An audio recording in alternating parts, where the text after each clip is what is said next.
আমাকে আজকে আমার দিনে মাহফিল ছিল পাবনায়, আপনারা দেখছেন মনে সোশ্যাল মিডিয়াতে। আলহামদুলিল্লাহ, দিনের বেলাতেই প্রায় কয়েক লক্ষ লোকের জমায়েত হয়েছে।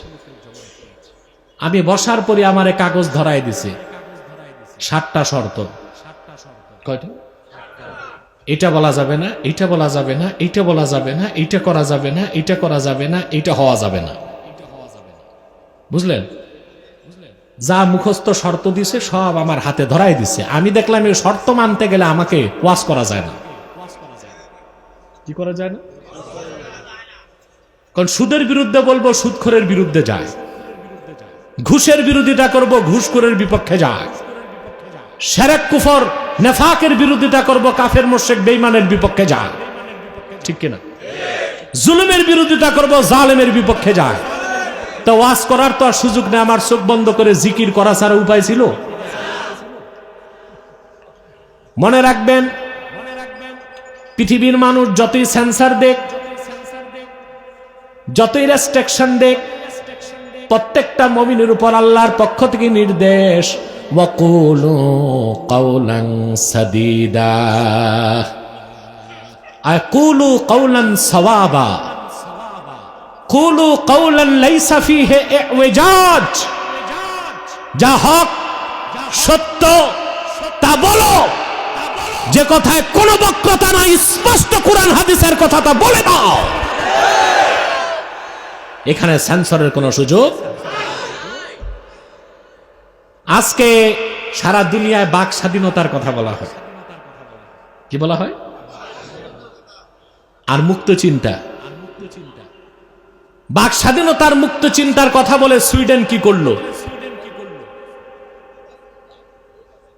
যে সুইডেন গণতন্ত্রের কথা বলে, যে সুইডেনের ইউরোপীয়রা নিজেদের সভ্য বলে, বাক স্বাধীনতার দোহাই দিয়ে, মুক্ত চিন্তার দোহাই দিয়ে আল্লাহর কোরআনে আগুন সংযোগ করে তারা পৃথিবীর নিকৃষ্ট বেঈমান হিসেবে নিজেদের পরিচয় দিয়েছে। আমরা ধিক্কার জানাই। গতকাল তাহরিকে খাতমে নবুয়ত বাংলাদেশের পক্ষ থেকে মানববন্ধন হয়েছে। আলহামদুলিল্লাহ, বিশাল মানববন্ধন হয়েছে। নিউজ মিডিয়াতে এসেছে, পত্রিকায় এসেছে, চ্যানেলে এসেছে, দেখেছেন আপনারা। আমরা আমাদের যতটুকু দরকার ততটুকু করেছি। সুইডেনের যেগুলো কোরআন শরীফের সাথে বেয়াদবি করছে, এগুলো শুধু কাফের না, কুখ্যাত কাফের, নিকৃষ্ট কাফের। আমার দেশের নেরি কুত্তার চেয়েও নিকৃষ্ট তারা।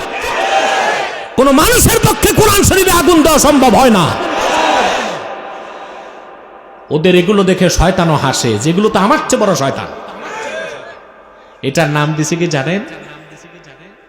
এটার নাম দিছে ওরা ফ্রিডম অফ এক্সপ্রেশন, বাক স্বাধীনতা, মুক্ত চিন্তা। আমি আবার বলি, it is not freedom of expression, but it is modern barbarism. এটা বাক স্বাধীনতা নয়, এটা মুক্ত চিন্তার প্রকাশ নয়, এটা হচ্ছে ভণ্ড ইউরোপীদের নব্য বর্বরতা। ঠিক কিনা বলে? অচিরেই সুইডেনের উপর আল্লাহর গজব আসবে। যারা কোরআন শরীফের সাথে বেয়াদবি করেছে তাদের উপর আল্লাহর গজব আসবে। আপনাদের দায়িত্ব হচ্ছে সুইডেনের পণ্যগুলোকে ঘৃণার সাথে বর্জন করা। আর আমি একটা আমল শিখাই দিই, প্রত্যেক ফরজ নামাজের পর আল্লাহর কাছে বলবেন, আল্লাহ, সুইডেনের কুখ্যাত বেঈমানরা তোমার কোরআনের সাথে যে বেয়াদবি করেছে, প্রতিশোধ নেবার ক্ষমতা আমাদেরকে দাও নাই। আমরা বেঁচে থাকতে প্রতিশোধ দেখতে চাই।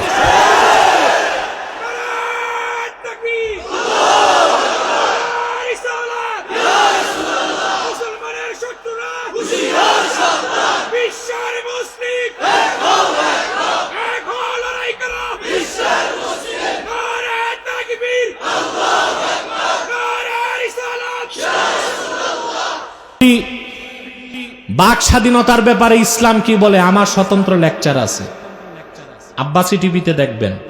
আব্বাসী টিভি মানে আবার টেলিভিশন না।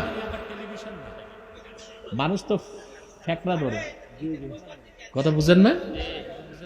আপনার মনে করবেন হুজুরের মনে টেলিভিশন চ্যানেল আছে, না ওটা ইউটিউব চ্যানেল, তবে খুব গ্রহণযোগ্য আলহামদুলিল্লাহ। বলেন আলহামদুলিল্লাহ। ডান পাশে বস, ওখানে আপনারা দেখবেন কোরআন সুন্নাহর আলোকে বাক স্বাধীনতার আমরা ব্যাখ্যা দিয়েছি। ইসলামের চেয়ে বেশি কেউ বাক স্বাধীনতা দেয় নাই, দিছে? কিন্তু কাফের মুশরিকদের কাছে বাক স্বাধীনতা নাই, আছে বাক স্বেচ্ছাচারিতা। কি আছে? বাক স্বাধীনতা মানে আপনি যা খুশি তা বলতে পারবেন দুই শর্তে। কয় শর্তে? এক, কথাটা হতে হবে সত্যের মানদণ্ডে উত্তীর্ণ। দুই, কথাটা হতে হবে শিষ্টাচার এবং আদবের সাথে।